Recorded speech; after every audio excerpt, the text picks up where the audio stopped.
Opinión y análisis de los hechos noticiosos. Una mirada diferente con Edmé Domínguez.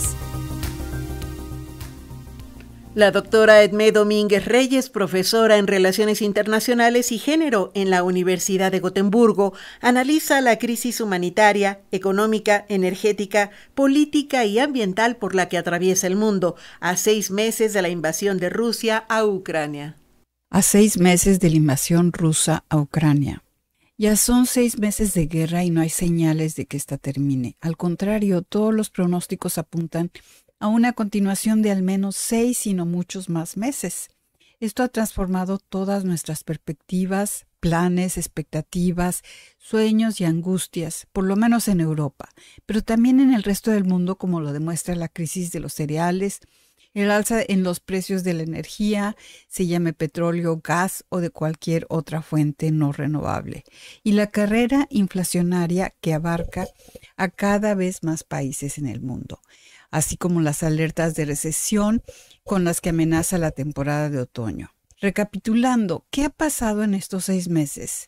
El 24 de febrero asistimos al inicio de una guerra de agresión como no la creíamos posible en este siglo XXI. De hecho, muy pocos estaban preparados para esta agresión rusa pese a la acumulación de fuerzas en las fronteras ruso-ucranianas. La sorpresa fue casi tan grande como la caída del muro de Berlín en 1989 o el colapso de la URSS en 1991. Y la sorpresa no fue solo de Occidente. Putin había pensado que en cuanto empezara su operación militar especial, nombre oficial de esta guerra en Rusia, caería Kiev en un abrir y cerrar de ojos. Pero le fallaron los planes gracias a la formidable resistencia ucraniana y a la enorme ayuda militar que tanto Estados Unidos como la Unión Europea han vertido sobre este país. No obstante, Ucrania, Rusia y el mundo entero están pagando un alto precio. Según estimaciones recientes, Ucrania ha perdido casi 6.000 civiles en los ataques rusos indiscriminados contra centros de población, hospitales, escuelas, etc., y unos 9.000 soldados, además de 6.6 millones de refugiados. Pero las pérdidas rusas se estiman ya en 25.000 soldados, lo cual es un verdadero desastre humanitario, económico y geoestratégico para el país agresor. De hecho, circulan muchas noticias de que a falta de reclutas voluntarios y pagados, se han importado fuerzas de Chechenia, Siria y ahora de las mismas cárceles rusas.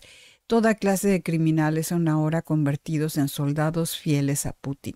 Se calcula además que la reconstrucción de Ucrania costará más de $200 billones, sin contar los costos al medio ambiente de todo esto, como ya lo había mencionado en un comentario anterior.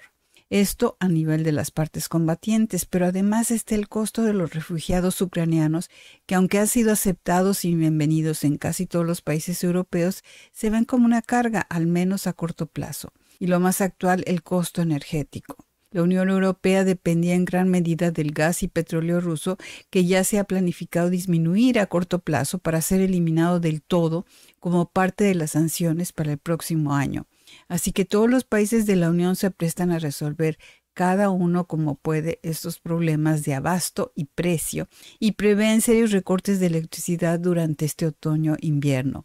En Suecia lo que más se discute diariamente es el alto precio de la electricidad, ya que aunque el país se autoabastece en gran parte con sus propias fuentes energéticas, lo que no se cubre por la producción nacional se importa y el precio de la energía importada, que es muy alto, fija el precio que pagamos los consumidores privados y de empresa. Pero hay otro importante aspecto que ha cambiado la vida de todos los europeos a causa de esta guerra: el armamentismo. A principios de 2022 era muy difícil imaginar que Suecia y Finlandia intentarían ser miembros plenos de la OTAN o que los presupuestos militares de todos los países europeos subirían al ritmo que lo están haciendo. En Suecia ya se plantea un aumento del 1.2 a un 2% del Producto Nacional Bruto para el próximo año, además de campañas de reclutamiento militar voluntario y obligatorio entre los jóvenes de ambos sexos. Polonia se quiere convertir en el poder militar más importante de la Unión Europea. Están planeando aumentar su presupuesto militar a 3% de su Producto Nacional Bruto a corto plazo, pero con la meta de un 5% a mediano plazo. Y claro está, estos gastos armamentistas están siendo el agosto de las industrias militares, que ya no se dan abasto con la demanda. Pero una cosa es constatar esto y otra deducir que son estos intereses militares de lucro los que están detrás de la guerra, como fue el caso de la agresión americana a Irak, donde, en efecto, estos intereses militares tuvieron un peso importante. La actual es una guerra lanzada por Putin en aras de recuperar para Rusia un estatus de superpotencia, y dudo mucho que Putin trate de favorecer a las industrias militares occidentales. Y entre los perdedores, Rusia se lleva la tajada más grande.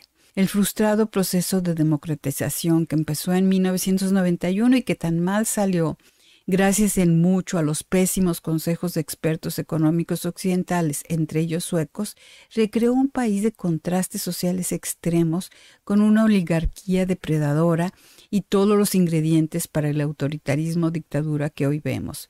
Pero al mismo tiempo Rusia se integró en la globalización económica que favoreció a una cierta clase media y clase media alta con grandes expectativas. Todo esto se frenó con la guerra, se está dando marcha atrás para la enorme frustración de una joven generación de profesionales que toma el camino del exilio. Se calculan entre 300,000 y medio millón de migrados rusos a causa de la guerra y la represión política.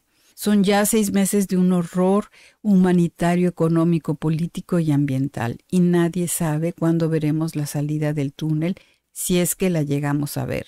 Para Radio Educación desde Suecia les habló Edmé Domínguez Reyes.